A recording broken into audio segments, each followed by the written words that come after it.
Nah, dayung ini terbagi menjadi 3 bagian. Ada tie grip, ada stang atau batang, ada sirip. Cara memegangnya, untuk yang sebelah kanan, tangan kiri di atas, tangan kanan di bawah, dengan ibu jari di bawah tie grip, seperti ini. Ya. Itu yang untuk sebelah kanan ya. Kalau duduk sebelah kiri, sebaliknya, tangan kanan di atas, tangan kiri di bawah. Ya, jarum jeram, dayungan ada 2, dayung maju dan dayung mundur. Kalau dayung maju, maka silakan tarik dayungnya dari depan ke belakang. Ini kalau dayung maju. Sebaliknya, kalau dayung mundur, maka dorong dayungnya dari belakang ke depan. Nah, apabila nanti ada aba-aba stop, dayung diangkat kemudian dipangku. Oke, paham Pak? Selanjutnya, dayung jangan pernah digunakan di darat, apalagi di kepala kawannya. Jadi dayung digunakan di air. Ya. Kemudian, jangan pernah digunakan untuk menolak tembok atau dinding. Kenapa? Karena nanti mungkin ada beberapa titik perahu itu nabrak tembok, atau dinding. Jangan ditolak Pak, jadi biar aja, angkat aja dayungnya, biar perahunya nabrak sendiri. Kenapa? Kalau kita tolak, kita tidak akan kuat. Ini bisa balik mengenai rekan di sebelah kita. Jadi itu bisa menimbulkan cedera. Oke, paham? Oke, ada pertanyaan sejauh ini? Iya, itu bukan bagian dari souvenir Pak. Oke, ada pertanyaan? Jelas. Jelas ya, udah bisa kita mulai? Oke Pak, jadi sebelum kita mulai, saya mau ada satu orang di sini untuk memimpin doa Pak. Iya, silakan. Doa-doa lah. Bapak sekalian, kita berdoa semoga kegiatan Arung kita ini sampai ke tujuan, tidak ada halangan dan hambatan. Bismillahirrahmanirrahim.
Selamat pagi. Ya, selamat pagi, selamat datang di Sungai Buaya. Di Sungai Buaya, Sungai Buaya ini mengalir sampai ke tempat kita start tadi. Start dari sana, mari. Mungkin kalau kita mengarungi menggunakan perahu karet, mungkin waktunya nanti 1,5 sampai 2 jam. Sampai ke tempat posisi kita semula. Coba ya. Jadi kalau Sungai Buaya ini bisa dibilang grade-nya 2 sampai 3 titik kecuramannya. Jadi standar untuk pemula. Ya. Baik, selama pengarungan ada beberapa instruksi atau arahan mungkin nanti dari kapten pada saat di perahu. Dan saya berharap Bapak-bapak sekalian menuruti instruksi yang diberikan oleh kapten masing-masing. Tujuannya demi menjaga safety pada saat melakukan pengarungan. Bisa Pak ya? Baik, kalau begitu kita mulai aja. Kita mulai dari alat safety. Kita cek kembali helmnya. Pastikan zippernya ini terpasang dengan benar. Dan apabila dimasukkan 1 jari, itu ada rongga. Kalau lebih dari 1 jari, berarti itu masih kendor Pak. Jadi silakan diketatkan. Ya, diketatkan. Cara mengeceknya lagi lebih mudah. Apabila kita menunduk, maka helmnya tidak jatuh. Berarti itu sudah kategori benar.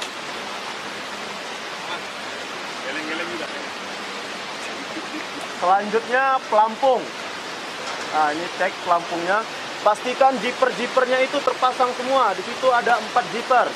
4 Pak. Iya, 4 zipper. Pastikan semua terpasang dengan benar. Itu kan ada rusak. Oh, ya. Jejak dulu. 3 ya Pak. Enggak Pak, nggak rusak itu Pak. Perutnya.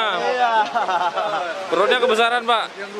Nah, apabila pelampungnya diangkat, dia tidak naik. Kalau masih naik, berarti masih kendor. Jangan terlalu ketat dan jangan terlalu longgar. Oke, ada yang bermasalah dengan pelampungnya? Ada yang bermasalah dengan pelampungnya? Aman ya? Baik, selanjutnya selama pengarungan alat safety tidak boleh dibuka. Mulai dari helm dan pelampung. Jadi selama kita ngarung, alat safety tidak boleh dibuka. Mungkin pada saat mengarung nanti kita ada beberapa titik itu berhenti atau istirahat. Tapi tidak diperbolehkan untuk membuka alat safety.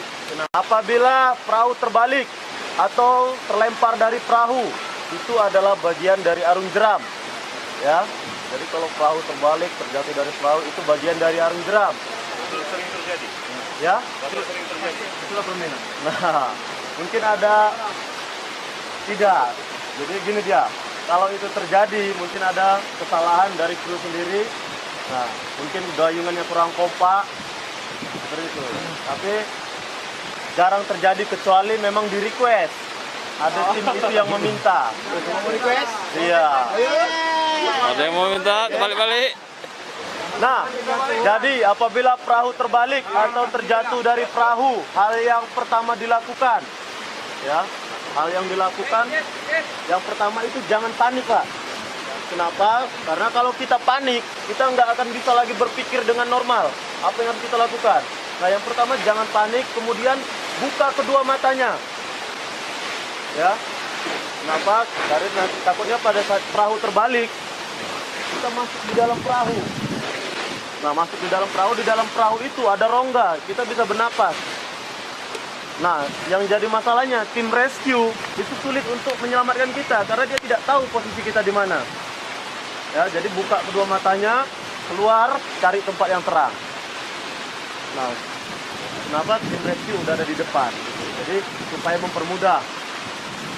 Ya. Nah, apabila kita terjatuh seperti ini, kita jatuh dari atas, kemudian langsung jumpa jeram. Ya, hal yang dilakukan, ambil posisi badan telentang. Paham Pak, telentang? Iya, telentang seperti ini ya. Telentang, seperti ini telentang. Kemudian arahkan kepala ke hulu sungai. Hulu sungainya mana? Ke atas, berarti kepala ke atas, pandangan ke hilir. Nah, jadi seperti ini posisinya Pak, telentang. Kemudian angkat mulai dari pinggang sampai kaki setinggi permukaan air. Tahu ya, ini kenapa? Karena mulai dari pinggang ke bawah itu tidak ada pelampungnya Pak. Jadi kalau di air dia akan tenggelam. Tapi kalau mulai dari badan ke atas itu tidak diangkat juga, udah otomatis terangkat. Kepala juga terangkat, kenapa? Karena di bagian pelampung itu ada belitnya. Iya, itu akan mengangkat kepala ke atas. Jadi kepala itu akan menjadi pelindung sekaligus membuat kepala kita menjadi ngapung. Iya, itu memang didesain untuk arus deras Pak.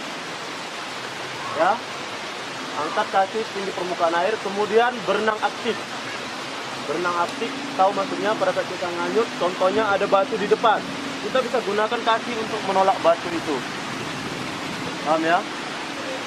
Nah, kemudian jangan pernah berdiri di air yang berarus. Seperti ini, apabila kita hanyut. Ya udah, kita ikut aja Pak, relax aja. Biar aja kita dibawanya. Kenapa? Karena biasanya apabila dia jeram, di bawahnya itu pasti ada flat. Flat itu ya harus tenang. Nah, jadi biar aja di bawahnya kita nggak usah melawan. Jangan berdiri, karena itu akibatnya bisa fatal. Kalau kita berdiri, memang ya airnya itu tidak Pak, paling begini, bisa kita berdiri. Tapi apabila kaki kita masuk ke dalam rongga batu, nah ini batu berongga, kita masukkan, kaki kita masuk, kemudian ditekan arus dari atas. Fatal akibatnya. Jadi jangan pernah air seperti ini dilawan Pak. Kalau kita ikut aja.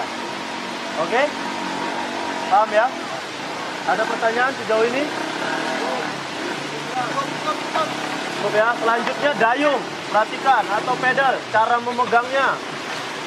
Nah, dayung ini terbagi menjadi 3 bagian. Ada tie grip, ada stang atau batang, ada sirip. Cara memegangnya, untuk yang sebelah kanan, tangan kiri di atas, tangan kanan di bawah, dengan ibu jari di bawah tie grip seperti ini. Ya. Itu yang untuk sebelah kanan ya. Kalau duduk sebelah kiri, sebaliknya, tangan kanan di atas, tangan kiri di bawah. Ya, jarung jeram, dayungan ada 2, dayung maju dan dayung mundur. Kalau dayung maju, maka silakan tarik dayungnya dari depan ke belakang. Ini kalau dayung maju. Sebaliknya, kalau dayung mundur, maka dorong dayungnya dari belakang ke depan. Nah, apabila nanti ada aba-aba stop, dayung diangkat kemudian dipangku. Oke, paham Pak? Selanjutnya, dayung jangan pernah digunakan di darat, apalagi di kepala kawannya. Jadi dayung digunakan di air, ya. Kemudian jangan pernah digunakan untuk menolak tembok atau dinding. Kenapa? Karena nanti mungkin ada beberapa titik perahu itu nabrak tembok, atau dinding. Jangan ditolak Pak. Jadi biar aja, angkat aja dayungnya, biar perahunya nabrak sendiri. Kenapa? Kalau kita tolak, kita tidak akan kuat. Ini bisa balik mengenai rekan di sebelah kita. Jadi itu bisa menimbulkan cedera. Oke, paham? Oke, ada pertanyaan sejauh ini? Iya, itu bukan bagian dari souvenir, Pak. Oke, ada pertanyaan? Jelas. Jelas ya, udah bisa kita mulai? Oke, Pak. Jadi sebelum kita mulai, saya mau ada satu orang di sini untuk memimpin doa, Pak. Iya, silakan. Doa-doa lah. Kita bersama Bapak sekalian, kita semoga video penaruh bulan kita ini sampai ke tujuan, tidak ada halangan dan hambatan. Bismillahirrahmanirrahim.